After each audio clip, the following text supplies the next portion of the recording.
হয়, আজি মোক আপোনালোকে এটা বেলেগ ৰূপত দেখা পাইছে।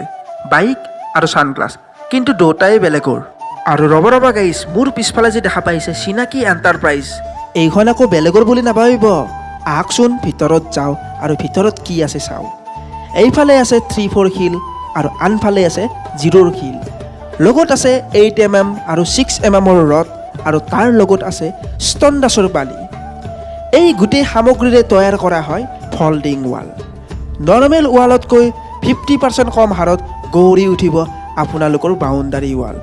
সবিশেষ জানিবলৈ স্ক্ৰীনত থকা নম্বৰটোত কণ্টেক্ট কৰি ল'ব। আৰু হঠাৎ লগ পালোঁ মাছুম, আৰু তাৰ লগত আছে বাঁহ নিদিবা আৰু লগত আছে ডায়মণ্ড দিলোঁ। ইহঁতে ইয়াত কিয় আহিলে নিতুক সুধিলোঁ, তাই ৰ'ব ক'লে। আৰু এইফালে দেখিলোঁ চাহৰো যোগান ধৰিছে।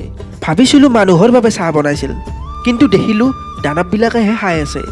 দানৱৰ কাষৰজনে খোৱা নাই বুলি ভাবিছিলোঁ, কিন্তু তেওঁ এখন প্লেট খাই উঠি বেলেগৰ এখন কাঢ়ি লৈ খাইছে। আৰু এইজন হৈছে শুকনা দানৱ।